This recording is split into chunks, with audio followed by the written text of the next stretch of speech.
Donc j'ai Amandine Pélissard qui s'amuse à aller dans tous les plateaux ou à aller raconter, c'est pas la première fois que j'entends, mais là ça commence à bien faire, raconter que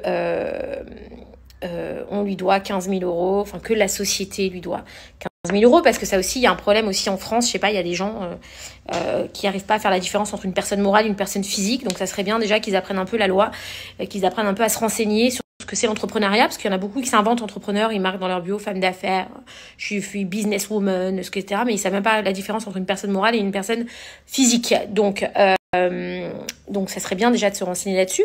Mais bon, parlons-en. Alors Magali Berda ou Shona Evans te doit, ou MB Conseil, ce que tu veux, te doit 15 000 euros.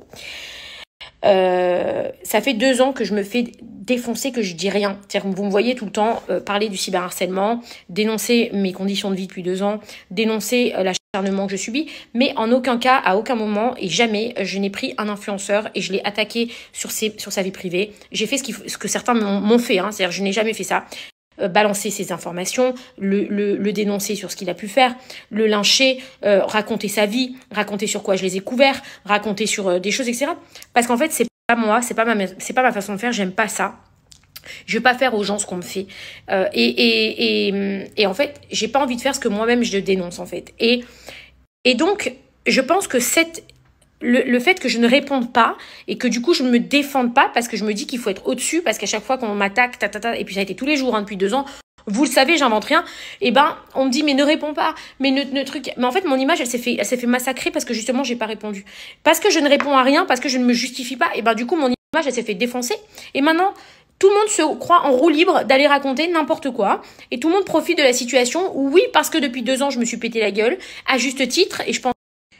Donc oui, parce que il faut mettre les mots sur ce qui est une situation catastrophique. Et oui, on a eu une dégringolade monstrueuse parce qu'on n'était plus en capacité de travailler, parce qu'on s'est fait lyncher, parce qu'on a été victime d'un truc monstrueux et où il y a eu des condamnations. C'est factuel, vous pouvez dire ce que vous voulez, c'est factuel aujourd'hui. Donc je peux me permettre de le dire, parce que même avant, je passais encore pour une folle.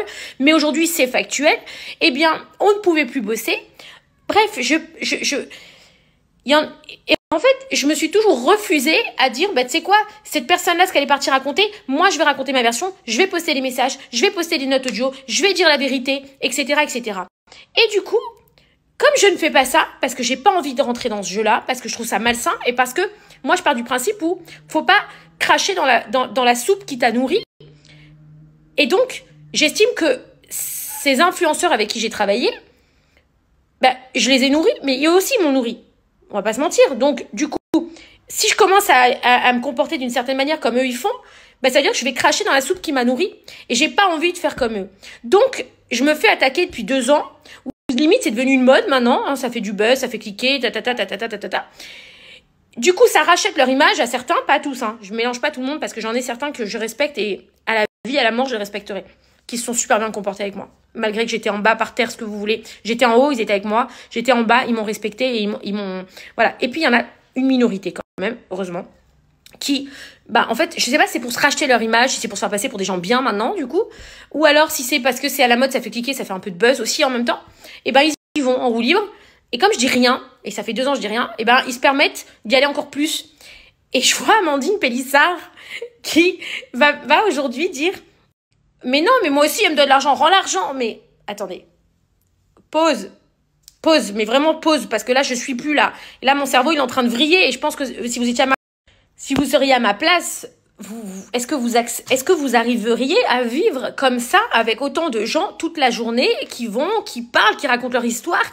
Et moi, je dis rien, j'encaisse parce qu'on me dit qu'il faut pas répondre, parce qu'il faut être au-dessus, parce que c'est plus classe d'être au-dessus. Ouais, c'est sûr, vraiment, c'est sûr que c'est pas très classe et que c'est vraiment être une merde pour parler comme ça. Mais à un moment donné, je suis un être humain, j'ai aussi une famille, j'ai aussi une dignité qu'on m'a enlevée depuis 2 ans, d'accord, à travers des sextapes, des machins, des histoires d'argent, des histoires de trucs, et la religion, et Israël, et trucs, on m'a tout mis, hein, c'est-à-dire qu'on m'a tout fait, d'accord? Et ce que je vous dis, c'est factuel, hein, vous pouvez aller chercher sur les réseaux sociaux, on m'a tout fait. Donc, on m'a tout mis. C'est bizarre parce que je suis une des seules alors les autres qui parlent, ils sont tous à l'étranger, ceux qui parlent là, qui parlent sale, les 3/4. Mais moi, je suis en France, ça veut dire que moi, je suis soumis aux lois françaises, que moi, si demain j'ai une convocation à la justice, je suis là, j'y vais, vous voyez ce que je veux dire? Mais bon, passons ça. Mais les gars, c'est à un moment donné, bah, je n'arrive plus à supporter tout ça et j'ai envie de parler. Donc, je vais parler et je vais dire des choses moi aussi parce que au bout de 2 ans, je suis fatiguée et que de toute façon, j'ai plus rien à perdre maintenant. Parce qu'on m'a tellement sali, ils sont tellement déchaînés qu'à un moment donné, bah, j'ai plus rien à perdre. Ils ont tout mélangé. C'est parti dans tous les sens. C'est-à-dire que c'est parti sur t'es ma sœur, t'es ma mère pendant 6 ans. Du jour au lendemain, je suis la pomme pourrie, la poissarde, frère. Ce que vous voulez. Alors, un coup, je défends Israël, ça va pas. Donc, je suis une voleuse. Puis, un coup, je te dois de l'argent. Donc, je suis une voleuse. Puis, un coup, je suis manipulatrice. Puis, un coup, je suis ceci. Puis, je suis le diable en personne. Et puis, ça monte comme ça. Alors, excusez-moi. Mais à un moment donné, vous comprenez que mon cerveau à moi, il est en train de vriller et que je n'arrive plus à me contenir. Et que jamais de ma vie, j'attaquerai les gens qui m'ont respecté parce que j'estime que dans la vie, on a tous des hauts et des bas. J'en suis la preuve vivante. Et que c'est pas bien de cracher sur les gens qui sont par terre. Ça sert à rien, ça ramène rien de bon. Mais en fait, à un moment donné, je suis obligée de penser aussi à moi et à ce mal de ventre que j'ai tous les matins, tous les jours, que j'en ai ras le bol, en fait, que les gens se fassent plaisir pour se racheter une image, pour se délecter comme ça sur le malheur des gens, ça fait cliquer, ça fait du buzz, etc. Mais en fait, je suis désolée, j'arrive à saturation et je n'ai jamais... Voilà, la dernière fois, je l'ai fait sur l'autre, là, je sais même plus comment il s'appelle, celui des anges d'il y a 10 ans, là. Pareil, j'ai mis les messages que j'ai dit, c'est trop. Non, mais c'est trop. C'est frère, mais t'es sérieux? Et maintenant, c'est Pélissard. Alors, je vais commencer par le début.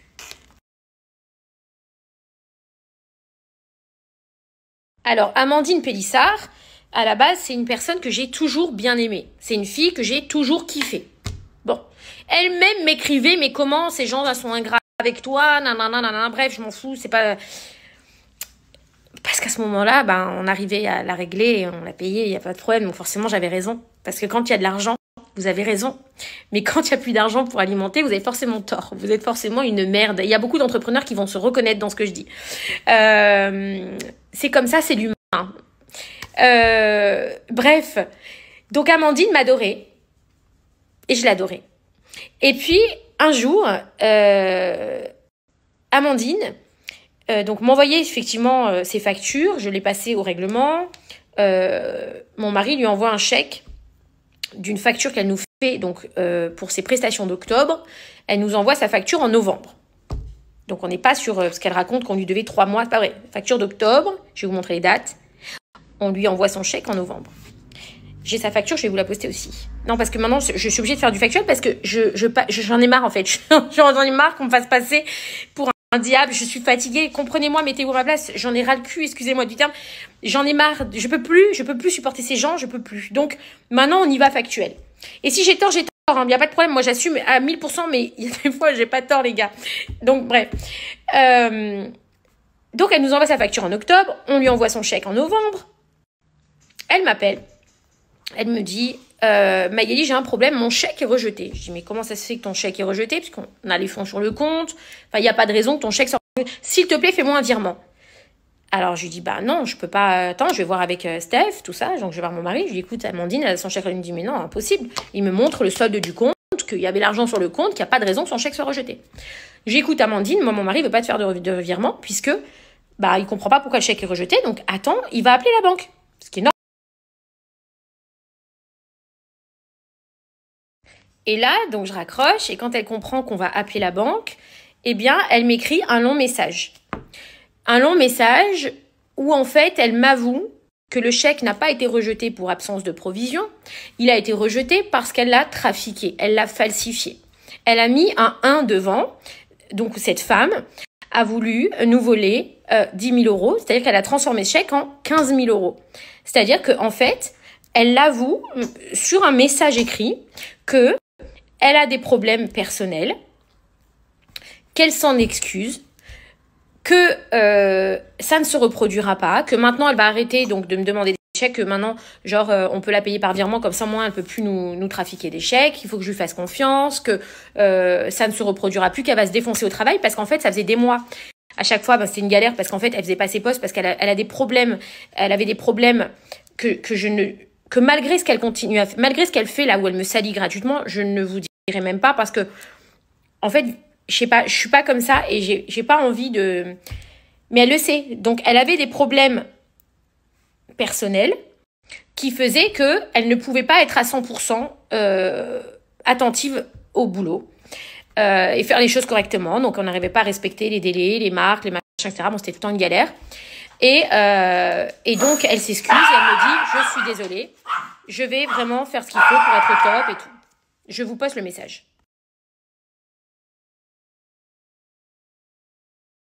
Donc là, en fait, si vous voulez, je dis non, attends. Alors elle m'écrit, comme vous l'avez vu, voilà, je voulais acheter à manger à mes enfants. Alors je comprends que la vie est difficile, je comprends que la vie est compliquée.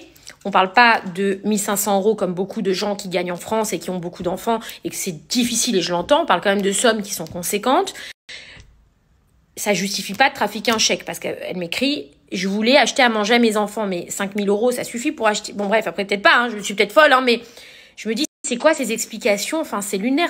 5 000 ou 15 000 pour acheter à manger. Enfin, il y a des gens aujourd'hui, ils galèrent vraiment avec 1 500 €. Enfin, faut arrêter de trouver des excuses toujours là où il y en a pas. Enfin, je veux dire, il y a des gens, ils sont pires que nous, les gars. Enfin, je sais pas, nous, on a de la chance, tu vois. C'est une chance, oui. T'as une famille nombreuse et c'est difficile. Et ça, je l'entends et je le comprends. Avec un salaire normal en France, c'est dur. Mais avec les sommes qu'on gagne, nous, ou qu'on a pu gagner à un moment donné, la moindre des choses, c'est de pas se plaindre, de pas trafiquer des chèques, enfin bref. Mais passons, c'est son excuse parce qu'elle est peut-être mal dans sa peau, parce qu'elle a des soucis. Je veux même pas rentrer là-dedans parce qu'en vrai, c'est pas le sujet et vas-y, ça m'a fait plus de peine qu'autre chose. En fait, à ce moment-là, j'étais même, je sais pas, j'avais de la peine.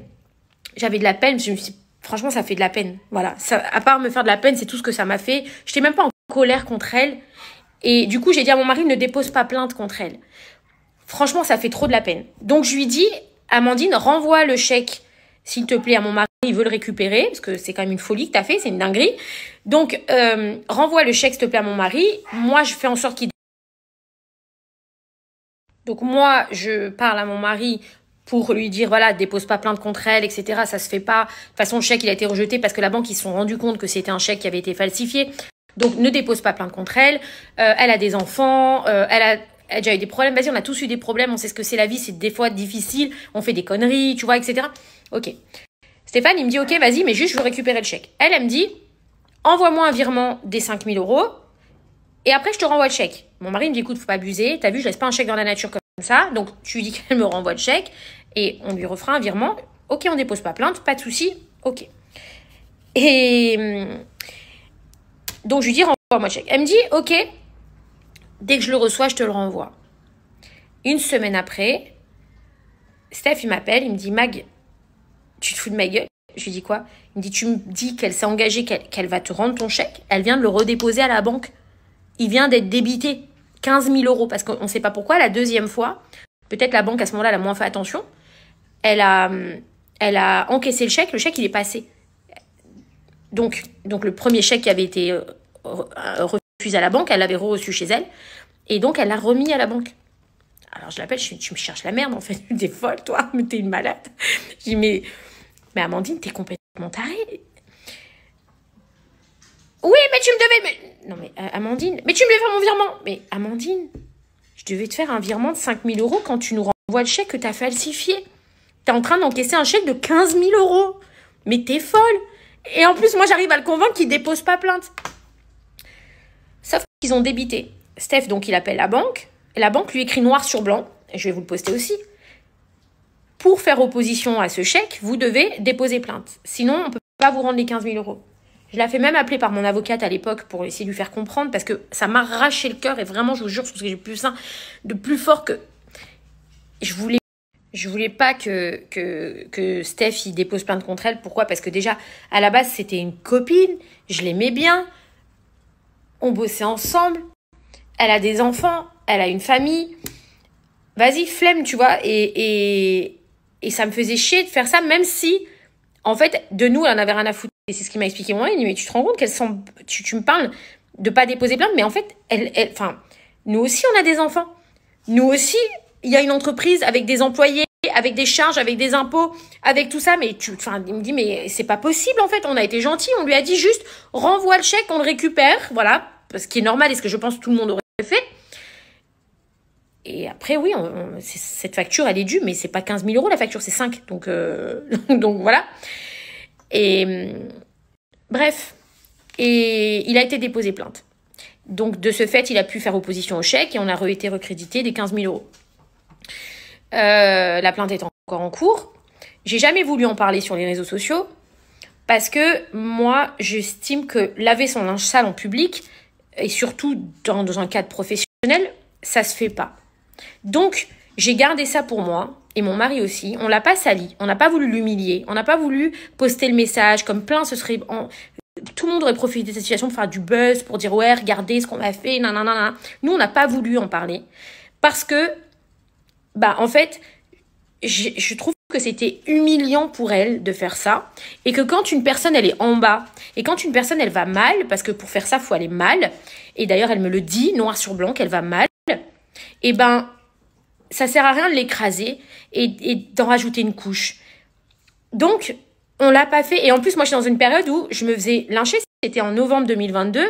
Mon cyberharcèlement a commencé en mai 2022. Donc, je suis dans une phase en plus où j'étais pas bien, où ça n'allait pas, où on était vraiment pas bien du tout.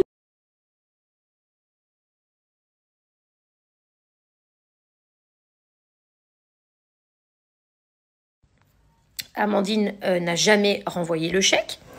Et de là, plus de son, plus d'image. Donc, plus de nouvelles. Donc, on a laissé notre plainte en cours. Et voilà, ce depuis novembre 2022. Et vas-y, tu sais, vous savez, pardon, j'ai eu à un moment donné tellement de trucs que vas-y, je dis rien. Et puis, je m'aperçois qu'au plus le temps passe, et comme je dis rien, et comme je me fais attaquer sur les réseaux, parce que c'est une facilité aujourd'hui de dire oui, Sean Evans, ils ont eu des problèmes. Oui, c'est vrai, Sean Evans a eu des problèmes, je pense que tout le monde le sait. C'est pour ça que Sean Evans est en redressement d'ailleurs, sinon ça serait pas en redressement. Donc on n'a rien à cacher, on cache rien. Et je pense que c'est justifié en plus. On a un dossier quand même qui est solide. On a pu expliquer pourquoi on a demandé cette procédure de redressement. On est encadré, c'est encadré par un tribunal, je sais pas, comme des milliers d'entreprises en France. Mais malheureusement, il y a des gens qui profitent de la situation pour vous accabler encore plus, pour raconter leur version des faits, pour vous salir encore plus, parce qu'à ce moment-là, ça fait bien. C'est bien d'être dans le mood, là. Nous, on est les forts, et eux, c'est les merdes. Mais il y a 2 ans en arrière, pendant des années, on était les forts. Vous voyez ce que je veux dire? Mais maintenant, bref, je sais pas, c'est horrible. Et